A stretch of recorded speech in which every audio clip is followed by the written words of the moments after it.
Hey guys, Shadow Reviewer here. Well, may the Force be with you. Happy Star Wars Day. I wasn't exactly very subtle with the sci-fi secret, wasn't I? So today I'd like to rank all 13, yes, 13 Star Wars movies from worst to best. Okay, couple of rules. One, I'm only covering the Star Wars movies that I consider canon. That being the Skywalker saga, its two spin-offs, the Clone Wars movie, and yes, even the movie that people want to forget. You know the one I'm talking about. Which means I'm not covering the Ewoks movies.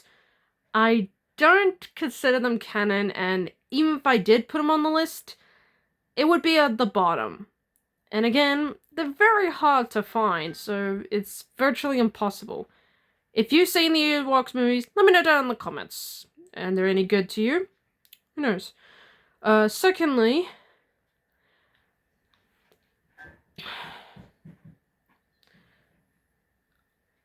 this list is my opinion. If you disagree with me or you agree with me, let me know down in the comments below. What opinions? Just an opinion. It is not a fact. So, without any further ado, let's get on with it. This is every Star Wars movie ranked from worst to best. And starting dead last, what I consider the worst Star Wars movie goes to... Didn't expect this one, did you?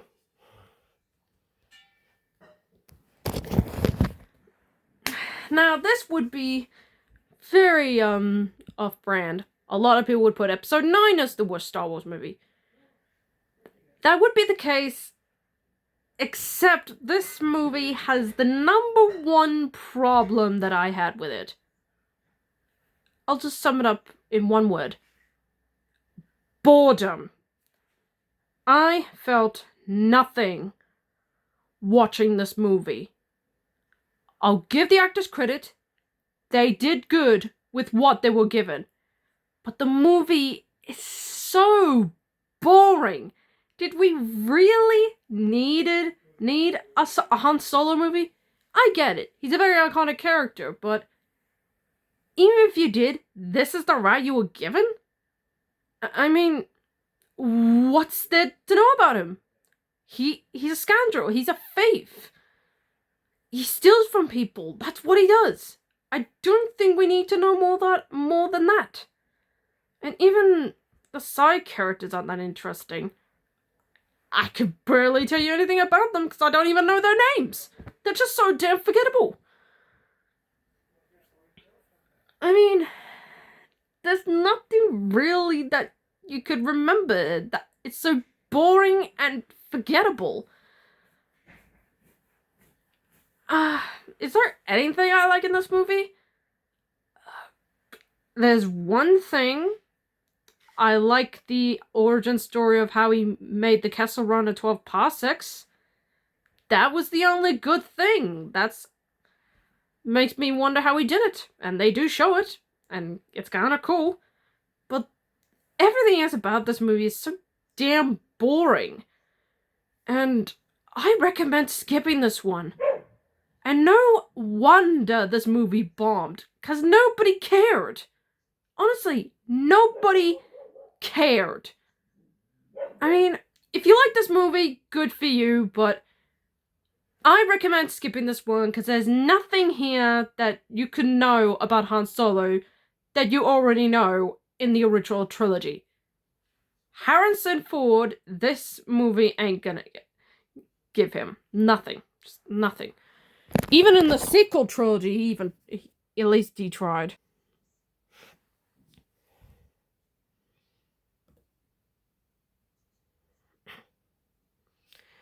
Yeah, it's no surprise. Yeah, it's no surprise this one is bottom of the list. There is so so much this movie screws up and loses potential. Where do I even begin with this? First off, you spoiled that the Emperor is back. And it's not just a clone, it's the real deal. I mean, give Ian McDiarmid credit, he does great with what he's given, but that's honestly one of the things I enjoyed. Is there anything else? The fight on the Broken Empire ship between Rey and Kylo Ren was kind of unique, but again, it's another fight, I guess. I mean, there's so much potential that this movie could have done to make this actually interesting. Finn becoming a Jedi would have been freaking cool. Oh, and Rey being Palpatine's granddaughter? So? What's there to gain from that? So she's related to one of the most evil characters in the Star Wars universe. Big whoop. We know she's not going to turn evil, so what is there to gain from this? There's so many things in there that's either put in for no reason or just flat out makes no sense. The space sources, what was that all about?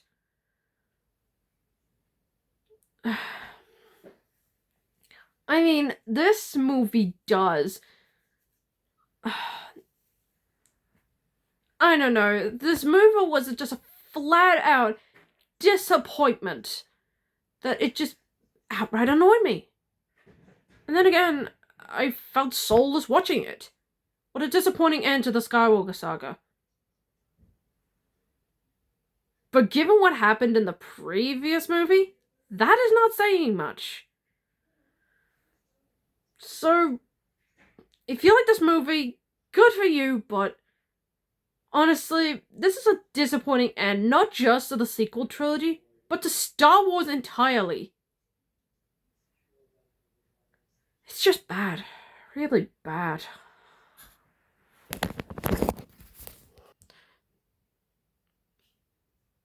Sorry about that transition.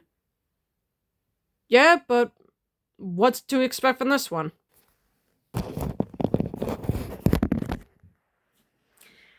Yeah, I know the reputation of this one. It's pretty bad. And I know what you're thinking. You put this above episode 9? While episode 9 made me feel soulless, the Star Wars Holiday Special, it enraged me. The number one problem, the Wookiees. Just give them some subtitles! It's all just growls and grunts, and we have to listen to that for an hour and a half.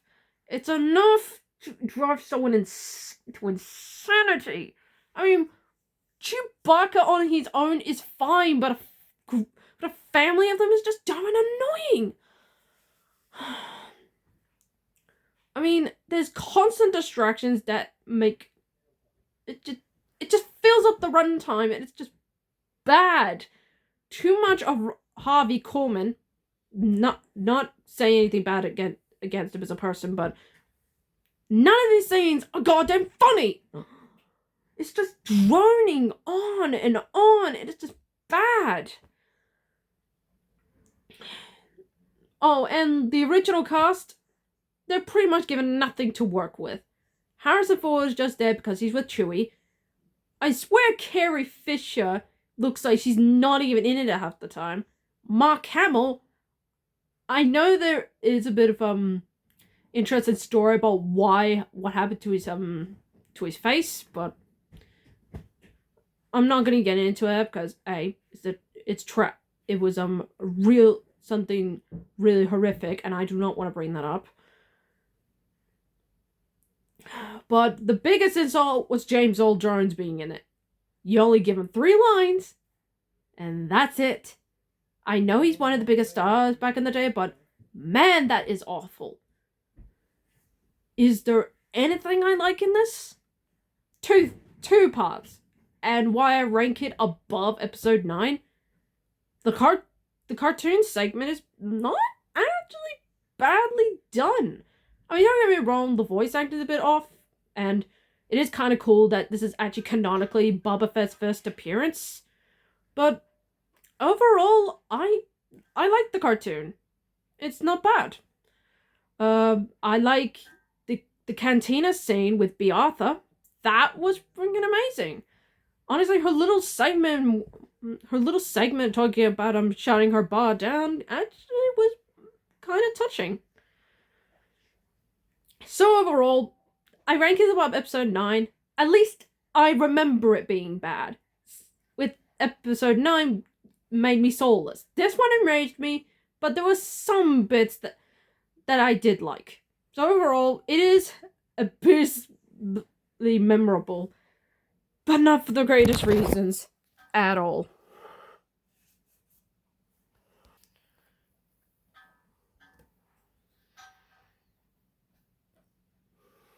Yeah, this one was about to pop up at some point.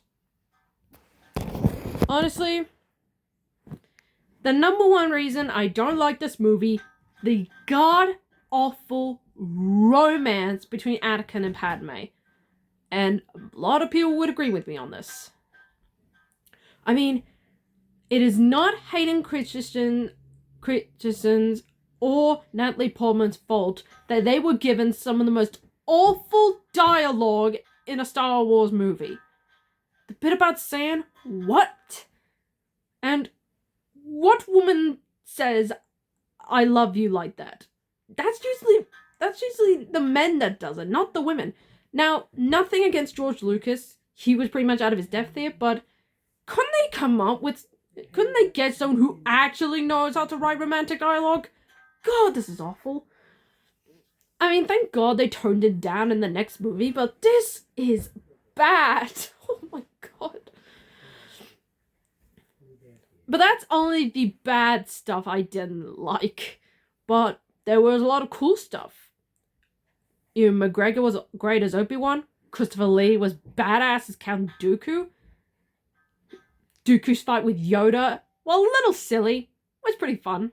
And the Battle of Geonosis was cool. I mean, over 200 Jedi against the Separatist droids was straight fire. Beautifully done. Oh, and Taron Morrison as Jango Fett.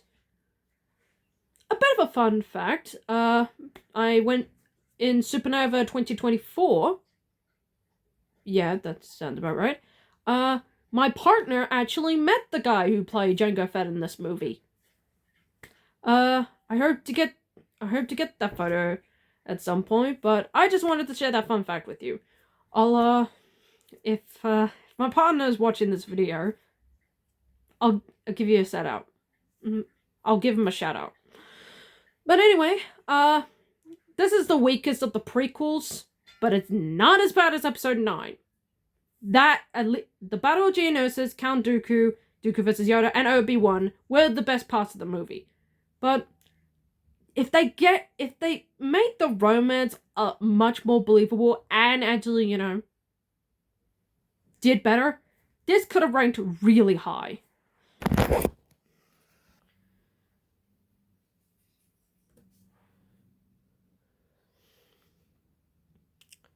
I know.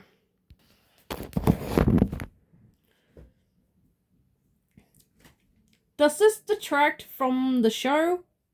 Absolutely not. The show is among one of the best cartoons ever. Alongside, of course, Avatar, The Last Airbender, and pretty much any other cartoon you could come up with. But this movie was kind of a letdown. Do not get me wrong, the voice acting was great. Ahsoka's first appearance was pretty good. The fight scenes were decent. Asajj Ventress and Count Dooku was still cool, but overall, the movie itself was just too many plot lines converging together. And did we mention Jabba the Hutt's son is intolerable to sit with? Yeah, he's meh. Oh, sorry about that. Sorry about the... I don't know what was that about. I hope it doesn't affect the video's quality. But I'm not saying the movie is bad per se, but it's a big-ass letdown compared to the show. I mean, if you wanted to make it into the movie, that's good. But if you want to make it as a big-ass pilot to the Clone Wars show, this is not the best route around it. But if you want to get into the action, it's there. But it's the plot. The plot lines juggle way too much. Way too much.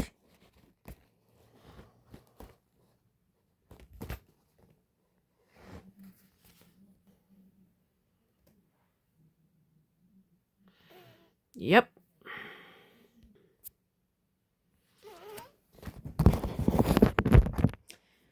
Yeah, the movie that led down to Episode 9's downfall. But it is better than Episode 2. Mostly because, well, the acting is pretty good. I mean, the scenes with Rey and Kylo is really well acted, well done, and not bad writing, actually. Honestly, Adam Driver and Daisy Ridley do great with what they were given. And the fight with Snoke's army against the two of them teaming up is really cool. I kind of like that. But that's the only good thing I liked about this movie. My bejeevers, this.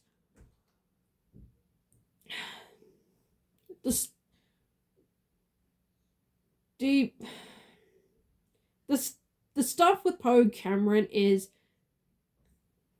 stuff that makes no goddamn sense, and my god, the subplot with Finn and Rose feels like padding to get to the end credits, and what can I say about character assassination?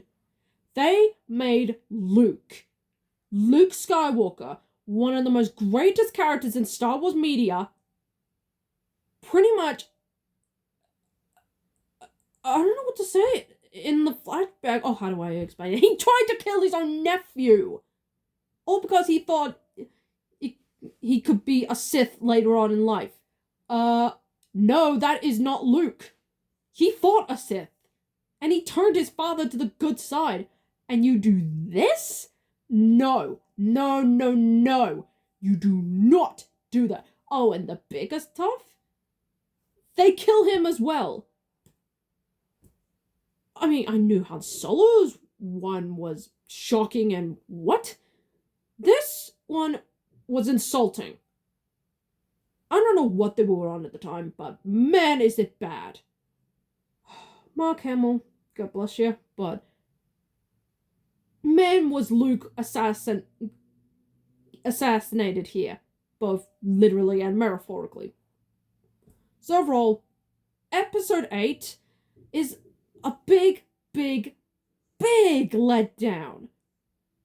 I mean, the acting does sell it, but man, the characters in this make no goddamn sense. Sorry about that.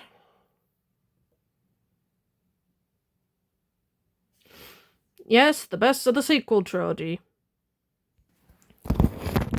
Yeah, the biggest complaint that this movie has, it's pretty much a remake of the original film. I can see why. It's the same plot, but with a few differences. They kill off a major character. We get the main character who find out that he or she is a Jedi, etc. But the acting again really sells it. Daisy Ridley is good as Rey. Harrison Ford is honestly at his best as Han Solo. Do not get me wrong, he was fantastic in the original trilogy, but this is is pretty good. Not half bad, actually. And yes, Han Solo's death scene can be hit or miss. I mean, it was pretty shocking, but yeah, that's pretty much all I got from this one. And the fight scenes are really good, particularly between Rey and Kylo. It was surprisingly not bad. It was kind of intense at times. And it opens up to a lot of potential. Too bad episodes 8 and 9 ruined it, but there was some potential there. And BB-8 actually got a few decent laughs. So yeah, 7 isn't too bad. It's just very familiar and takes less risks. I mean, if I could do a whole comparison how this is pretty much a copy of the original, I'd be here all day. But if you're interested, I might do a bit of a comparison between the two.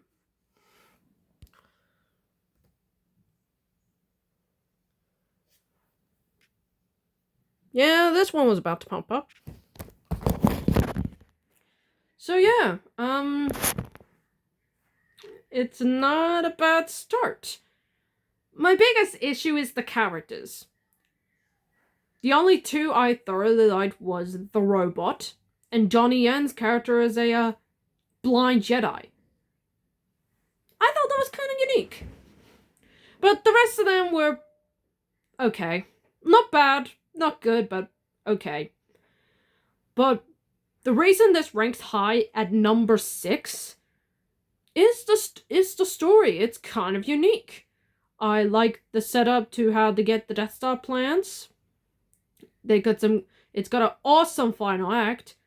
And what can we all say about the sequence with Darth Vader? Oh my god. It is intense. It is unnerving. It is beautifully shot. And it's legit badass. James Earl Jones saying yes to this? Smartest decision you ever made, sir.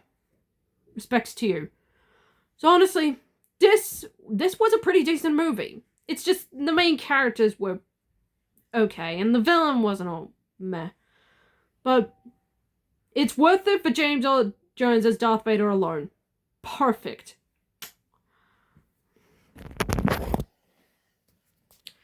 So here we are, folks. The top 5. Here we go from great movies to perfect. So, what starts off the final?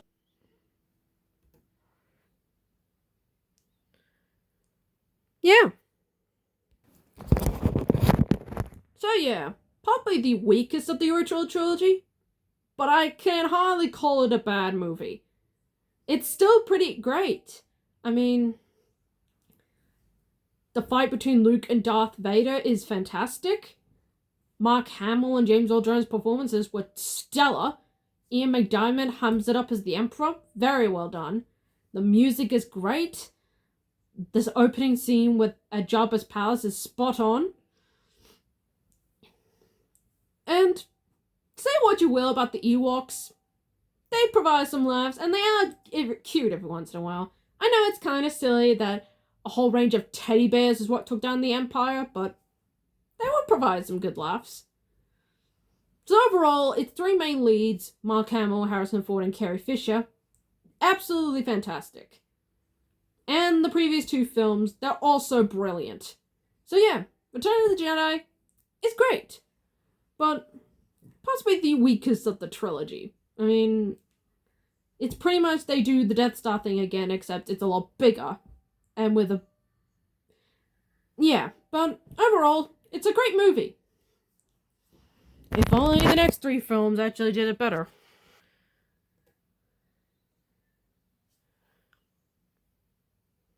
The movie that started all. Yeah, I know. I thought this would be higher.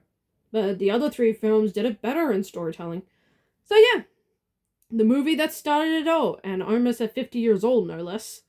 So yeah, it still holds up to this day. The story is iconic. You could pretty much know it off by heart at this point. The acting can be corny at times, but it's still pretty great. Mark Hamill is great. Harrison Ford is great. Carrie Fisher's... Her British accent can be a little off at times, but still great. particularly get into the air duct Flyboy. Alec Guinness is great as Obi-Wan, and what can we say about James Earl Jones? There is nothing else to say. The guy is amazing. So overall, it's still one of the greatest sci-fi movies ever made. But there are 3 that can top it. And yes, this might annoy some people what I put at number 3. I mean, I haven't even mentioned it yet. And this will enrage some people, but hear me out. Now, before you put those horrendous things to say in the comments, you're putting episode 1 above the original? I know, shocking. But hear me out on this. What many consider that you say about the prequels did better than the originals? The fight choreography. And episode 1 honestly does it the best with the choreography. Well, except for one, but I'll get to that one. But I'll get to that next entry in a minute. But the music here is among one of the best musical scores in the Star Wars series. The scene where Jar Jar leads Obi-Wan Kenobi and his master Qui-Gon Jinn into the underwater Gungan city. Beautiful. Duel of the Fates. Iconic. The acting can be a bit hit or miss. Now, I don't know why they hate kid actors, but Jake Lloyd isn't that bad, people. Come on. He's a kid actor. Give him a break. He had a crappy script to work with. And I know you're not supposed to say it. Jar Jar isn't that bad. His voice can be annoying at times, but... And maybe people say he contributes nothing to the plot. Hello? He doesn't. He does. He leads the Jedi to the underwater city. He helps them save the Queen. He leads them to Anakin. He actually contributes to actually fighting off the army. Yeah. So, and you say Jar Jar does contribute to the plot? I know he can be annoying to some people, but he's not all bad. And I know he gets a lot of hate, but just back off already. But the characters are pretty iconic. Liam Neeson is not bad as Qui-Gon, and Ewan McGregor is great as Obi-Wan. Ray Park is fantastic as Darth Maul. What can I say? The fight between those three at the end is spot on awesome. So overall, I like episode 1. It has its flaws, but I can't hardly call it a bad movie. And I know, blast me for putting this above the original, but I like episode 1 more. I'm sorry.